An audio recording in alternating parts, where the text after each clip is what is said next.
गोदान। लेखक मुंशी प्रेमचंद। कथावाचक सोनम। अध्याय 23। गोबर और झुनिया के जाने के बाद घर सुनसान रहने लगा। धनिया को बार बार मुन्नू की याद आती रहती है। बच्चे की माँ तो झुनिया थी, पर उसका पालन धनिया ही करती थी। वही उसे उपटन मलती, काजल लगाती, सुलाती और जब काम काज से अवकाश मिलता उसे प्यार करती। वात्सल्य का ये नशा ही उसकी विपत्ति को भुलाता रहता था। उसका भोला भाला मक्खन सा मुंह देखकर वो अपनी सारी चिंता भूल जाती और स्नेहमय गर्व से उसका हृदय फूल उठता। वो जीवन का आधार अब न था। उसका सूना खटोला देखकर वो रूठती। वो कवच जो सारी चिंताओं और दुराशाओं से उसकी रक्षा करता था, उससे छिन गया था। बार बार सोचती, उसने झुनिया के साथ ऐसी कौन सी बुराई की थी जिसका उसने ये दंड दिया। डायन ने आकर उसका सोना सा घर मिट्टी में मिला दिया। गोबर ने तो कभी उसकी बात का जवाब भी न दिया था। इसी ने उसे फोड़ा और वहां ले जाकर जाने कौन कौन सा नाच नचाएगी। यहाँ ही वो बच्चे की कौन सी बहुत परवाह करती थी। उसे तो अपनी मिस्सी काजल मांग चोटी से ही छुट्टी नहीं मिलती। बच्चे की देखभाल क्या करेगी? बेचारा अकेला जमीन पर पड़ा रोता होगा। बेचारा एक दिन भी तो सुख से नहीं रहने पाता। कभी खांसी, कभी दस्त, कभी कुछ कभी कुछ। ये सोच सोचकर उसे झुनिया पर क्रोध आता।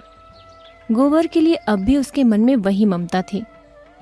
इसी चुड़ैल ने उसे कुछ खिला पिलाकर अपने वश में कर लिया। ऐसी मायाविनी न होती तो ये टोना ही कैसे करती। कोई बात न पूछता था, भौजाइयों की लातें खाती थी। ये भुग्गा मिल गया तो आज रानी हो गई। होरी ने चिढ़कर कहा, जब देखा तब तू झुनिया को ही दोष देती है। ये नहीं समझती कि अपना सोना खोटा तो सोनार का क्या दोष। गोबर उसे न ले जाता तो क्या वो अपने आप चली जाती? शहर का दाना पानी लगने से लौंडे की आंखें बदल गईं।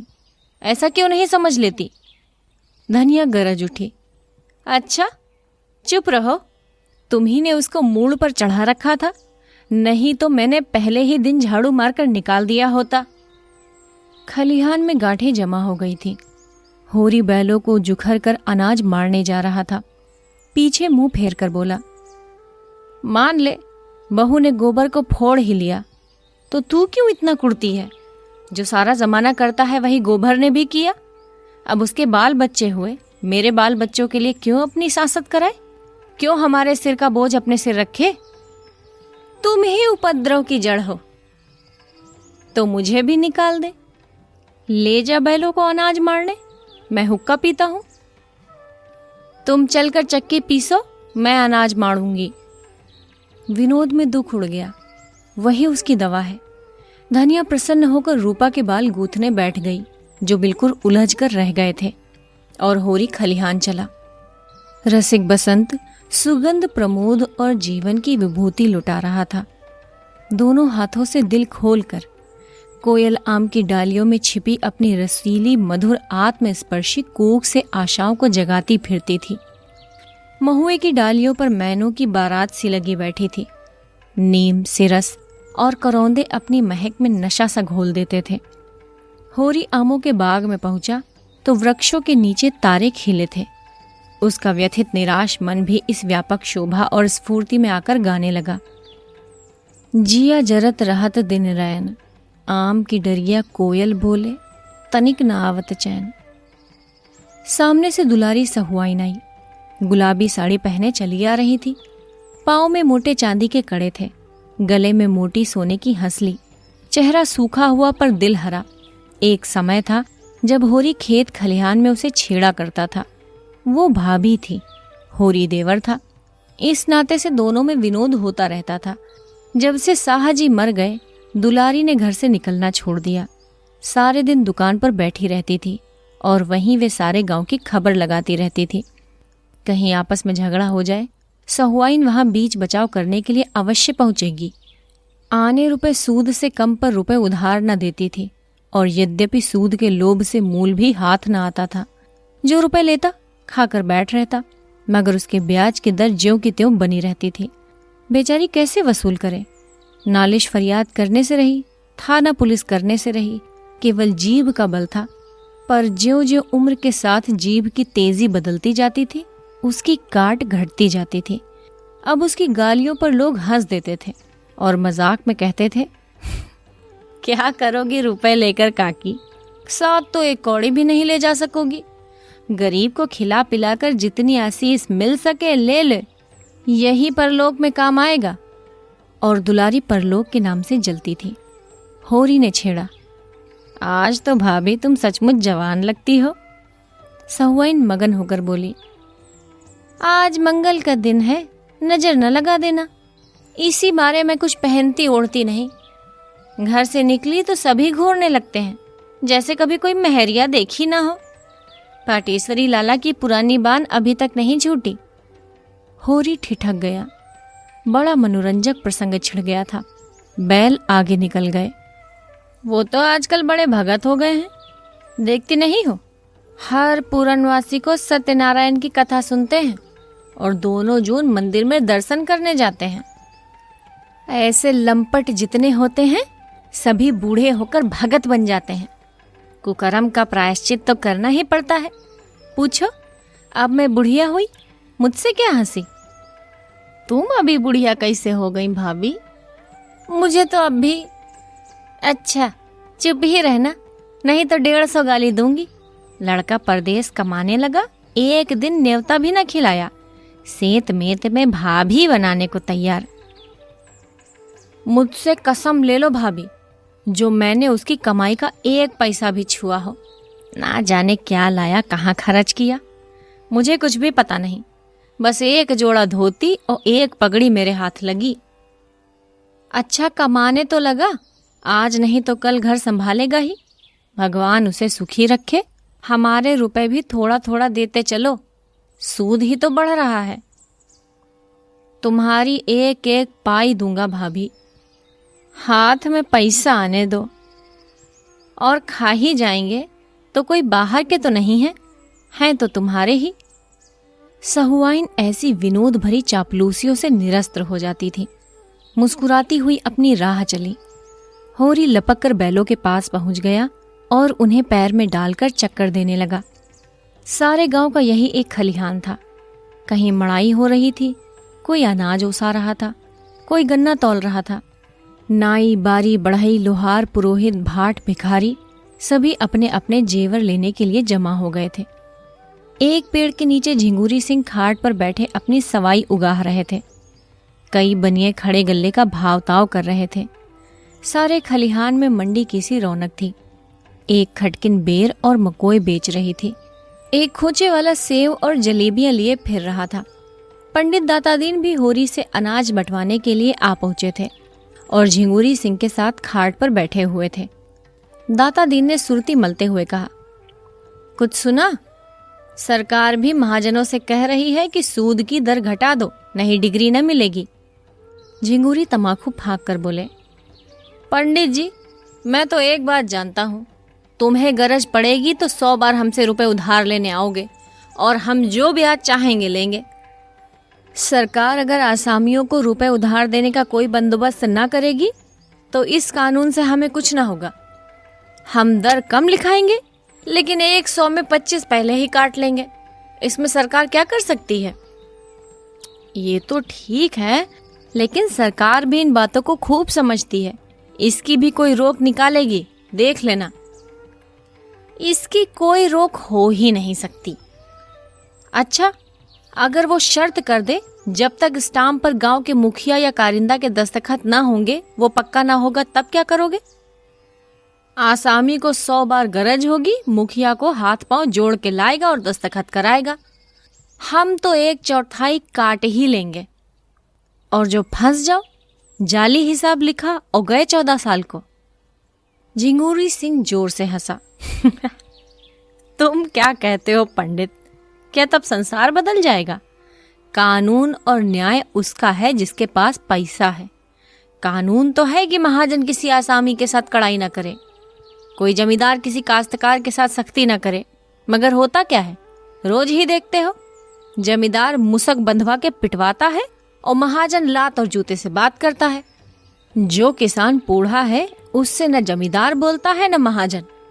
ऐसे आदमियों से हम मिल जाते हैं और उनकी मदद से दूसरे आदमियों की गर्दन दबाते हैं।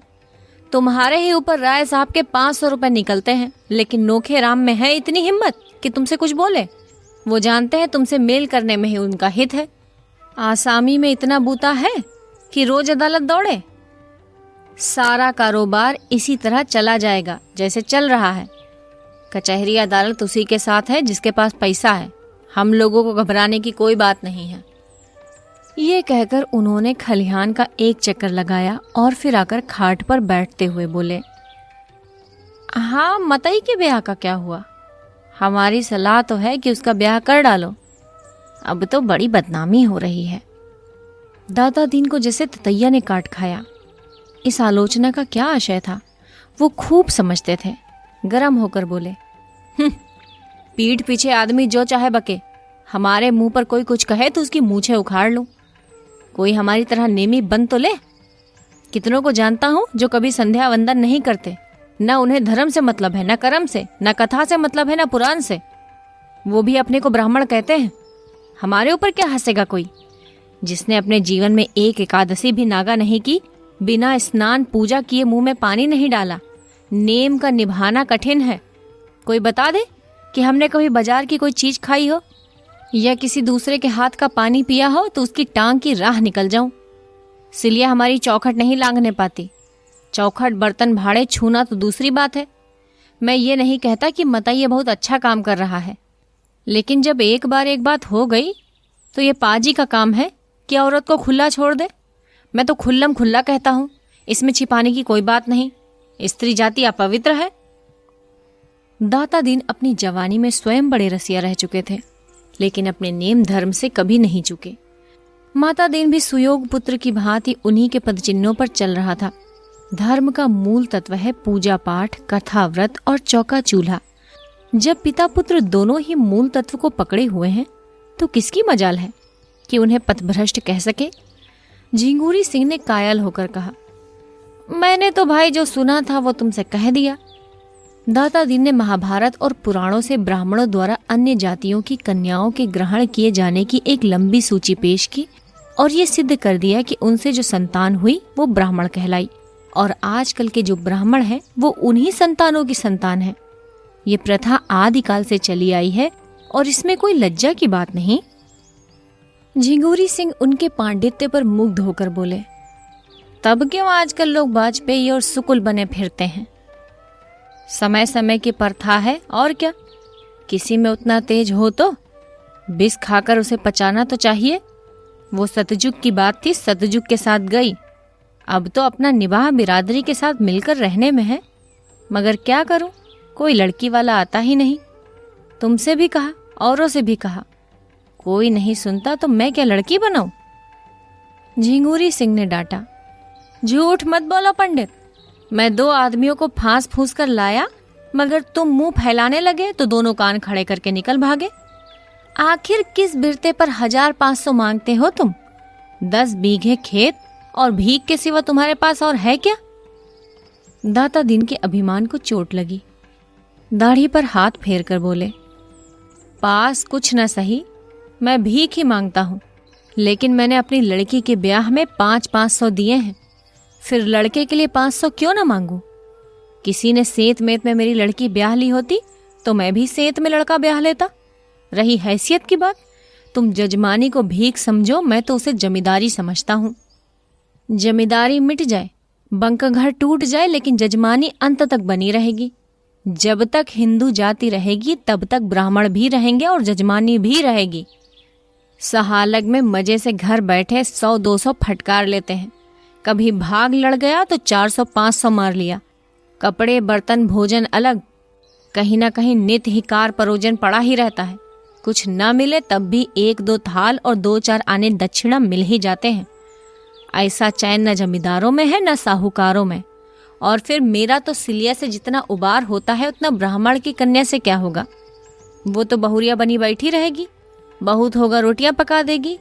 यहाँ सिलिया अकेली 3 आदमियों का काम करती है और मैं उसे रोटी के सिवा और क्या देता हूँ? बहुत हुआ तो साल में 1 धोती दे दी। दूसरे पेड़ के नीचे दातादीन का निजी पेरा था। 4 बैलों से मड़ाई हो रही थी। धन्ना चमार बैलों को हाँक रहा था। सिलिया पेरे से अनाज निकाल निकाल कर ओसा रही थी और माता दीन दूसरी ओर बैठा अपनी लाठी में तेल मल रहा था। सिलिया सांवली सलोनी छरहरी बालिका थी जो रूपवती न होकर भी आकर्षक थी। उसके हास में, चितवन में, अंगों के विलास में हर्ष का उन्माद था, जिससे उसकी बोटी बोटी नाचती रहती थी। सिर से पांव तक भूसे के अड़ुओं में सनी, पसीने से तर, सिर के बाल आधे खुले, वो दौड़ दौड़ कर अनाज उसा रही थी, मानो तन मन से कोई खेल खेल रही हो। माता दीन ने कहा, आज सांझ तक नाच बाकी न रहे सिलिया, तू थक गई हो तो मैं आऊं? सिलिया प्रसन्न मुख होकर बोली, तुम काहे को आओगे पंडित, संध्या तक मैं सब उसा दूंगी। अच्छा, तो मैं अनाज ढो ढो कर रखाऊं, तू अकेली क्या क्या कर लेगी? तुम घबराते क्यों हो? मैं उसा भी दूंगी, ढो कर भी रखाऊंगी। पहर रात तक यहाँ एक दाना भी न रहेगा। दुलारी सहुआइन आज अपना लहना वसूल करती फिरती थी। सिलिया उसकी दुकान से होली के दिन 2 पैसे का गुलाबी रंग लाई थी, अभी तक पैसे न दिए थे। सिलिया के पास आकर बोली, क्यों री सिलिया, महीना भर रंग लगाए हो गया, अभी तक पैसे नहीं दिए? मांगती हूं तो मटक कर चली जाती है। आज मैं पैसे लिए बिना नहीं जाऊंगी।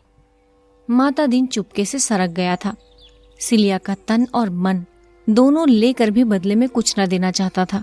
सिलिया अब उसकी निगाह में केवल काम करने की मशीन थी और कुछ नहीं। उसकी ममता को वो बड़े कौशल से नचाता रहता था। सिलिया ने आंख उठाकर देखा तो माता दीन वहां न था।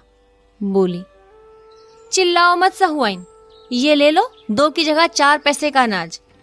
अब क्या जान लोगी, मैं मरी थोड़े ही न जाती थी। उसने अंदाज से कोई सेर भर अनाज ढेर में से निकालकर सहुआइन के फैले हुए आंचल में डाल दिए। उसी वक्त माता दीन पेड़ की आड़ से झल्लाया हुआ निकला और सहुआइन का आंचल पकड़कर बोला, अनाज सीधे से रख दो सहुआइन, लूट नहीं है। फिर उसने लाल लाल आंखों से सिलिया को देखकर डांटा, तूने अनाज क्यों दे दिया? किससे पूछ कर दिया? तू कौन होती है मेरा अनाज देने वाली?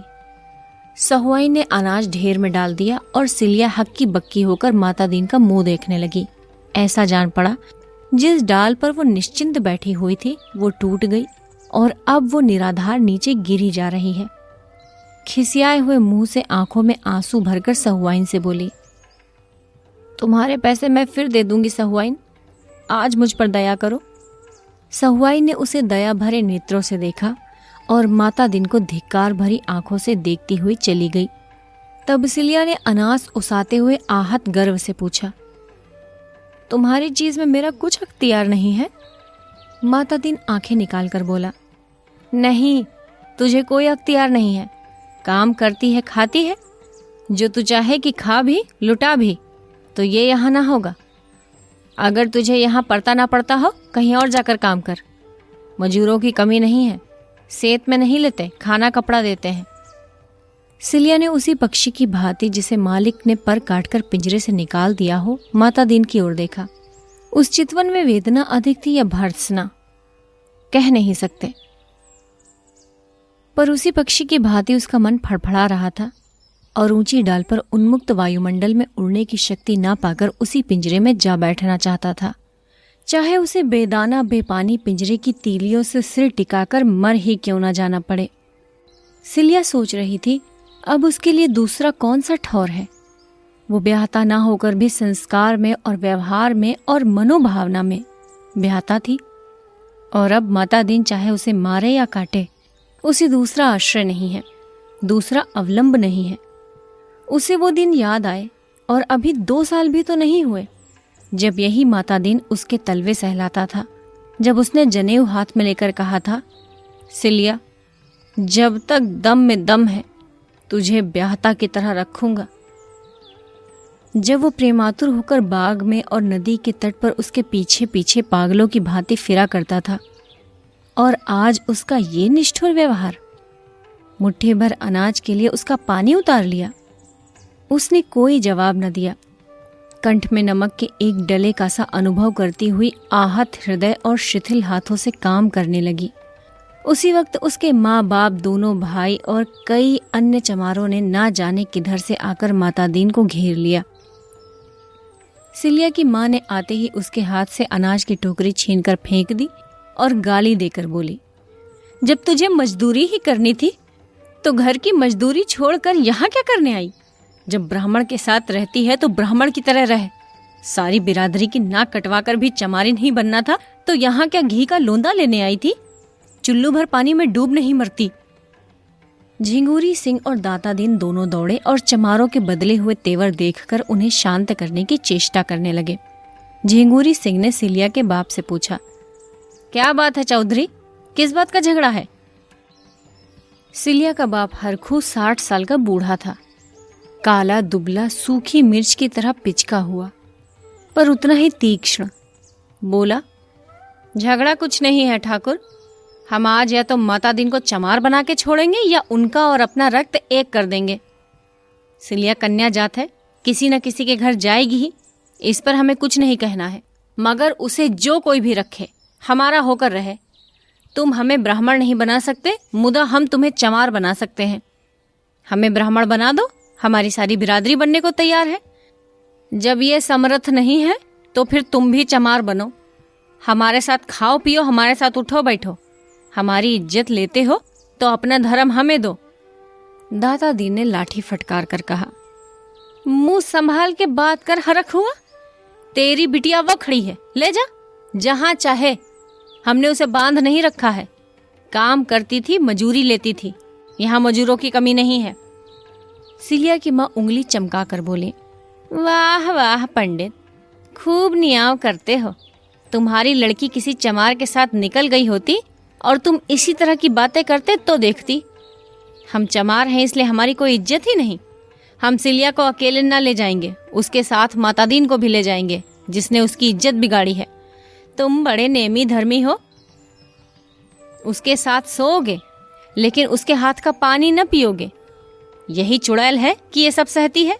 मैं तो ऐसे आदमी को माहौर दे देती। हरखू ने अपने साथियों को ललकारा, सुन ली इन लोगों की बात की नहीं? अब खड़े खड़े मुंह क्या ताकते हो? इतना सुनना था कि 2 चमारों ने लपक कर माता दीन के हाथ पकड़ लिए। तीसरे ने झपट कर उसका जनेऊ तोड़ डाला और इसके पहले कि दाता दीन और झिंगूरी सिंह अपनी अपनी लाठी संभाल सके, 2 चमारों ने माता दीन के मुंह में एक बड़ी सी हड्डी का टुकड़ा डाल दिया। माता दीन ने दांत जकड़ लिए, फिर भी वो घिनौनी वस्तु उसके होठों में तो लग ही गई। उसे मतली हुई और मुंह आप से आप खुल गया और हड्डी कंठ तक जा पहुंची। इतने में खलिहान के सारे आदमी जमा हो गए, पर आश्चर्य ये कि कोई इन धर्म के लुटेरों से मुजाहिम न हुआ। माता दीन का व्यवहार सभी को नापसंद था। वो गांव की बहू बेटियों को घूरा करता था, इसलिए मन में सभी उसकी दुर्गति से प्रसन्न थे। हाँ, ऊपरी मन से लोग चमारों पर रौब जमा रहे थे। होरी ने कहा, अच्छा बहुत हुआ हरखू, भला चाहते हो तो यहाँ से चले जाओ। हरखू ने निडरता से उत्तर दिया, तुम्हारे घर में भी लड़कियां हैं होरी महतो, इतना समझ लो। इस तरह गांव की मर्जाद बिगड़ने लगी तो किसी की आबरू न बचेगी। एक क्षण में शत्रु पर पूरी विजय पाकर आक्रमणियों ने वहां से टल जाना ही उचित समझा। जनमत बदलते देर नहीं लगती, उससे बचे रहना ही अच्छा है। माता दीन कह कर रहा था। दाता दीन ने उसकी पीठ सहलाते हुए कहा, एक एक को 5-5 साल के लिए न भेजवाया तो कहना, 5-5 साल तक चक्की पिसवाऊंगा। हरखू ने हेकड़ी के साथ जवाब दिया, इसका यहाँ कोई गम नहीं। कौन तुम्हारी तरह बैठे मौज करते हैं? जहाँ काम करेंगे वहीं आधा पेट दाना मिल जाएगा। माता दीन कह कर चुकने के बाद निर्जीव सा जमीन पर लेट गया, मानो कमर टूट गई हो, मानो डूब मरने के लिए चुल्लू भर पानी खोज रहा हो। जिस मर्यादा के बल पर उसकी रसिकता, घमंड और पुरुषार्थ अकड़ता फिरता था, वो मिट चुकी थी। उस हड्डी के टुकड़े ने उसके मुंह को ही नहीं, उसकी आत्मा को भी अपवित्र कर दिया था। उसका धर्म इसी खान पान, छूत विचार पर टिका हुआ था। आज उस धर्म की जड़ कट गई। अब वो लाख प्रायश्चित करे, लाख गोबर खाए और गंगा जल पिए, लाख दान पुण्य और तीर्थ व्रत करे, उसका मरा हुआ धर्म नहीं जी सकता। अगर अकेले की बात होती तो छिपा ली जाती, यहाँ तो सबके सामने उसका धर्म लुटा है। अब उसका सिर हमेशा के लिए नीचा हो गया। आज से वो अपने ही घर में अछूत समझा जाएगा। उसकी स्नेहमयी माता भी उससे घृणा करेंगी और संसार में धर्म का ऐसा लोप हो गया कि इतने आदमी केवल खड़े तमाशा देखते रहे, किसी ने चूं तक न की। एक क्षण पहले जो लोग उसे देखते ही पा लागन करते थे, अब उसे देखकर मुंह फेर लेंगे। वो किसी मंदिर में भी ना जा सकेगा, ना किसी के बर्तन भाड़े छू सकेगा। और ये सब हुआ इस अभागिन सिलिया के कारण।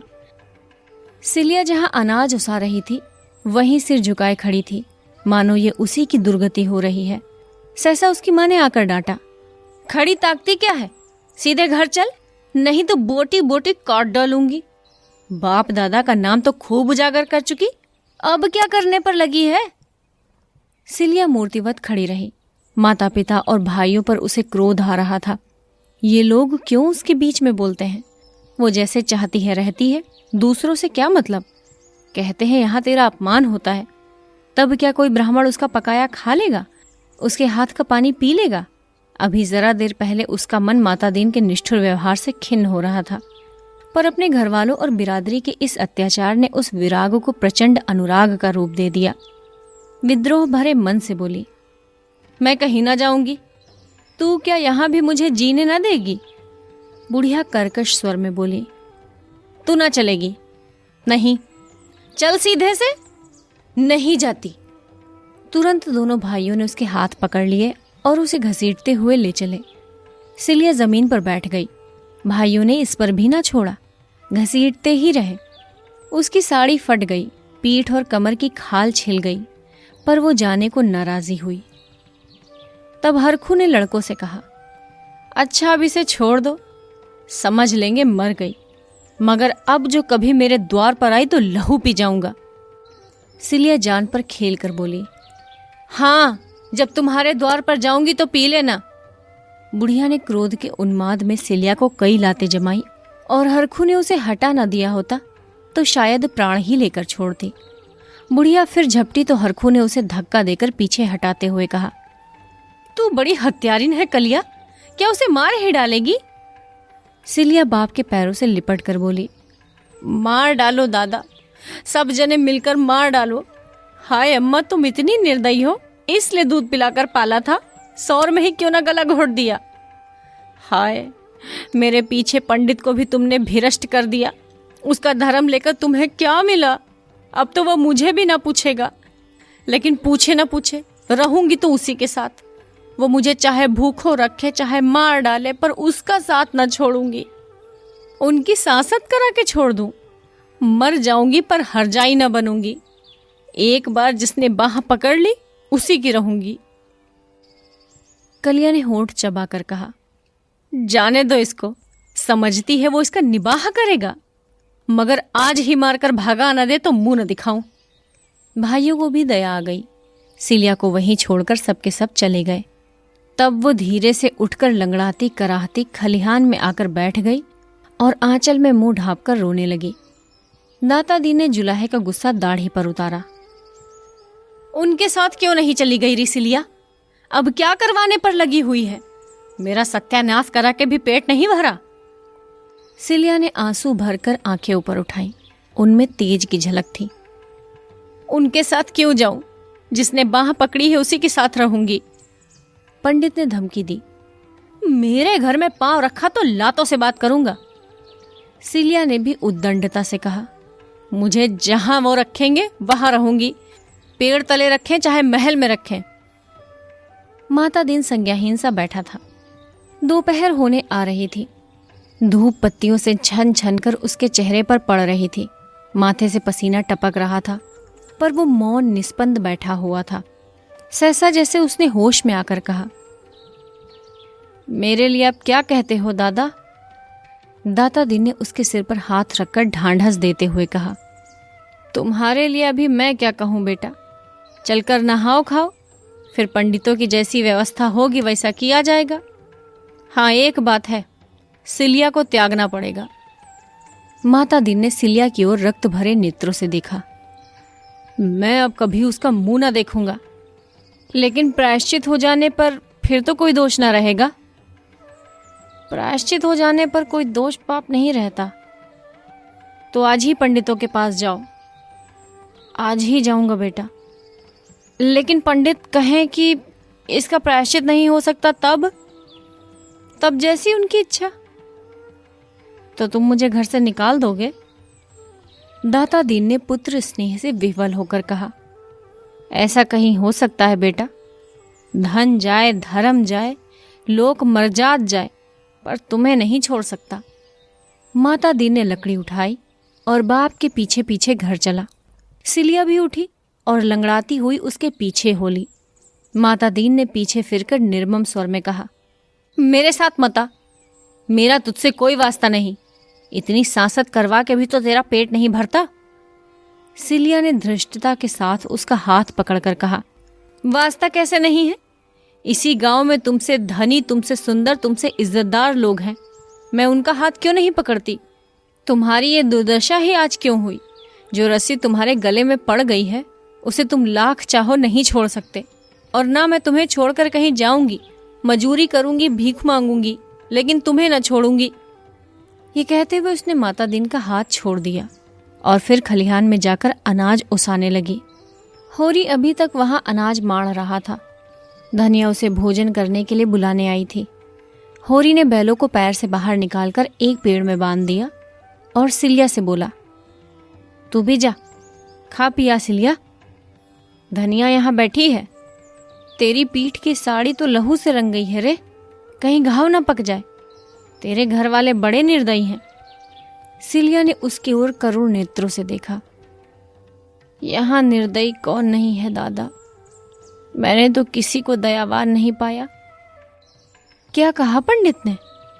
कहते हैं मेरा तुमसे कोई वास्ता नहीं। अच्छा, ऐसा कहते हैं? समझते होंगे इस तरह अपने मुंह की लाली रख लेंगे, लेकिन जिस बात को दुनिया जानती है उसे कैसे छिपा लेंगे? मेरी रोटियां भारी हैं न दे? मेरे लिए क्या, मजूरी अब भी करती हूं तब भी करूंगी। सोने को हाथ भर जगह तुमसे ही मांगूंगी तो क्या तुम न दोगे? धनिया दयाद्र होकर बोली, जगह की कौन कमी है बेटी, तू चल मेरे घर रह। होरी ने कातर स्वर में कहा, बुलाती तो है लेकिन पंडित को जानती नहीं। धनिया ने निर्भीक स्वर में कहा, बिगड़ेंगे तो एक रोटी बेसी खा लेंगे और क्या, कोई उनकी दबैल हूं? उसकी इज्जत ली, बिरादरी से निकलवाया, आप कहते हैं मेरा तुझसे कोई वास्ता नहीं। आदमी है कि कसाई? ये उसी नियत का आज फल मिला है। पहले नहीं सोच लिया? तब तो विहार करते रहे, अब कहते हैं मुझसे कौन वास्ता। होरी के विचार में धनिया गलती कर रही थी। सिलिया के घर वालों ने मतई को कितना बेधर्म कर दिया। ये कोई अच्छा काम नहीं किया। सिलिया को चाहे मार कर ले जाते, चाहे दुलार कर ले जाते, वो उनकी लड़की है। मतई को क्यों बेधर्म कर दिया? धनिया ने फटकार बताई, अच्छा रहने दो, बड़े न्यायी बनते हो। मर्द मर्द सब एक होते हैं। इसको मतई ने बेधर्म किया तब तो किसी को बुरा ना लगा। अब जो मतई बेधर्म हो गए तो क्यों बुरा लगता है? क्या सिलिया का धर्म धर्म नहीं? रखी तो चमारिन, उस पर नेमी धर्मी बनते हैं। बड़ा अच्छा किया हरखू चौधरी ने। ऐसे गुंडों की यही सजा है। तू चल सिलिया मेरे घर। न जाने कैसे बेदर्द माँ बाप हैं कि बेचारी की सारी पीठ लहूलुहान कर दी। तुम जाके सोना को भेज दो, मैं इसे लेकर आती हूँ। होरी घर चला गया और सिलिया धनिया के पैरों पर गिरकर रोने लगी। गोदान, लेखक मुंशी प्रेमचंद, कथावाचक सोनम। अध्याय 23।